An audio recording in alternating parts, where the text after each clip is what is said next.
We all know what phone addiction looks like. People's eyes will be glued to their screens, they'll jump to their phones whenever they hear a notification, they'll have their heads tilted down as they're walking, they're talking, or driving, or any other sort of activity. Let's take a look at what some of these people look like when they're a little too focused on their phones instead of their surroundings.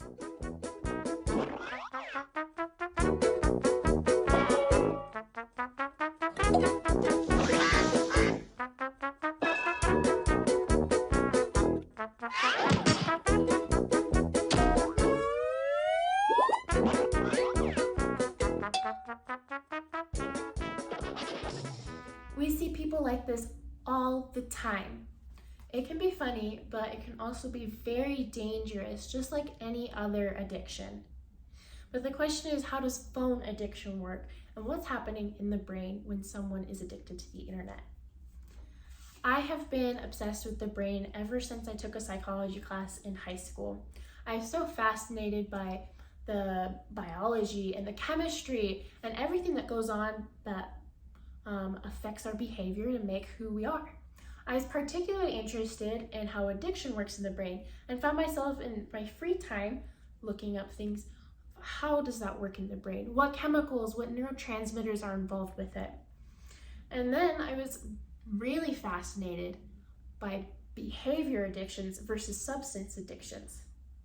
And what I found through my research is that there is a biological and chemical cause to behavioral addictions, which include internet addiction.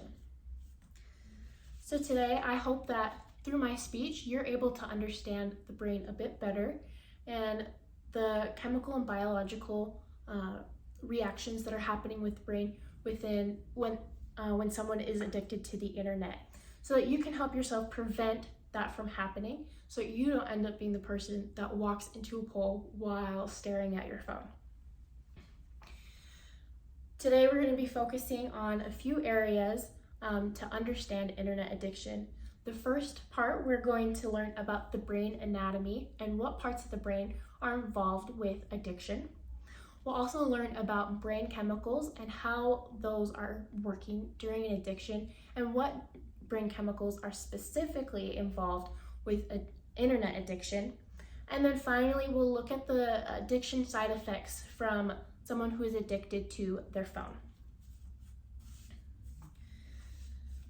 So, the brain is a wonderful organ that has so many different parts and areas that all form and work together to create who you are.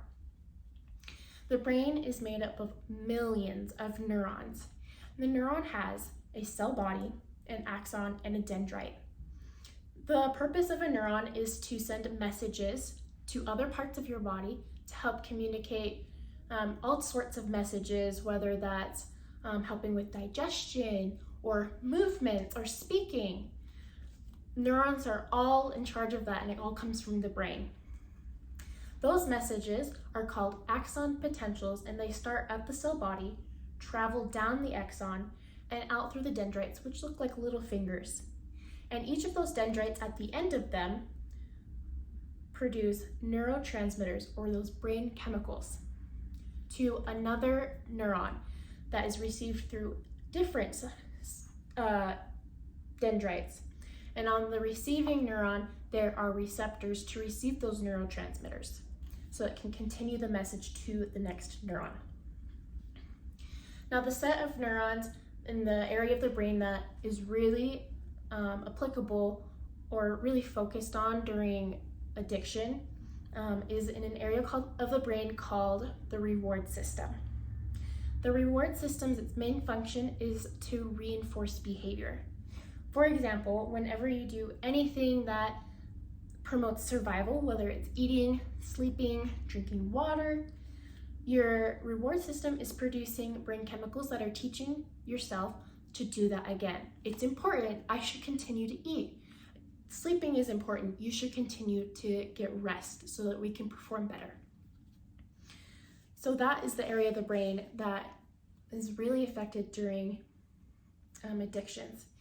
Now, those neurotransmitters are the vital part of addictions. And most addictions involve a neurotransmitter called dopamine. dopamine is the feel-good neurotransmitter. So I'll use that as an example today to explain how those neurotransmitters are working when someone is addicted to something. So the brain naturally produces dopamine on its own.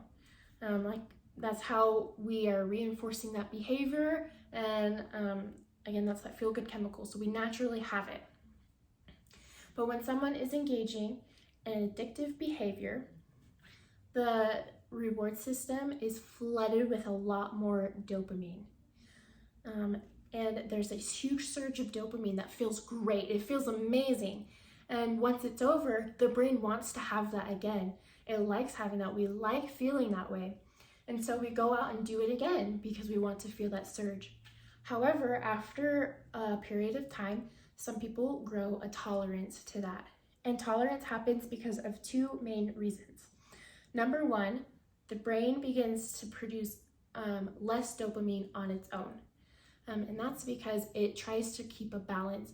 If the brain knows that we're going to be doing something that produces a lot more dopamine, after some time, it will stop producing dopamine on its own.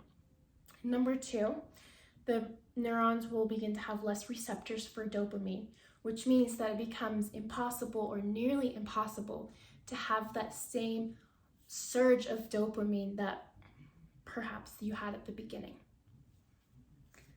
Now, each addiction has other transmitters that are involved with those particular addictions.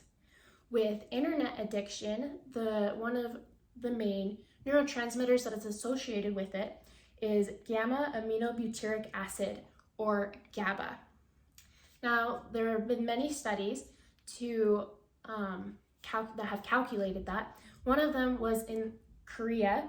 The Korea University brought in many teenagers who were diagnosed with internet addiction and ran a lot of tests and found that all of them had in common raised levels of GABA. GABA is involved with vision, motor control, and controlling anxiety. GABA also slows signals, the brain signals happening throughout our body, because it is a calming and soothing neurotransmitter. And so those who are addicted to their phone, when they're engaging that behavior, they have high levels of GABA. So there are many side effects of having those high levels, including psychological and social side effects. On the psychological side, having an addiction to the phone, many people who are experience anxiety when they're not engaging in that behavior.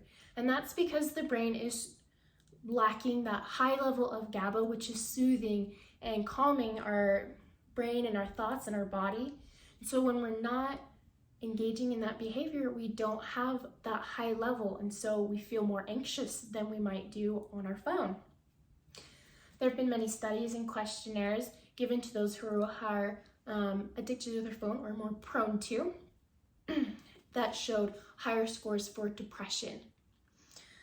And then there have been other studies that showed that people who are addicted to their phones experience psychoticism, which means that they are being very antisocial or have more impulsive actions due to just the imbalance of chemicals in their brain. And then there are parts of the brain that are affected due to this addiction. And those parts of the brain are critical when it involves planning, attention, and remembering. And then one of the final psychological side effects I found was when people are within a withdrawal of their phone or the internet. They experience moodiness, anger, and tension or anxiety. And that was just all the psychological side effects. There's also the social side effects that come from being addicted to the phone. And some of those include losing close relationships with friends and family. And that is due to the fact because those who are addicted to their phone withdraw from their surroundings and are so involved with their phone and trying to relieve that anxiety. They also found that they young teenagers and young adults begin to lose in-person social skills, like talking to someone, interview skills, things like that, because they're in this digital world that is not part of reality. And then finally, they saw a very big effect with school and work performance, because there wasn't enough time being spent working on their studies or on work, and instead was put into phone because they were addicted, they couldn't put it down. And these addictions are so vicious. Any sort of addiction, it's a vicious cycle, and there's so many factors that are in play that keep pulling people back in.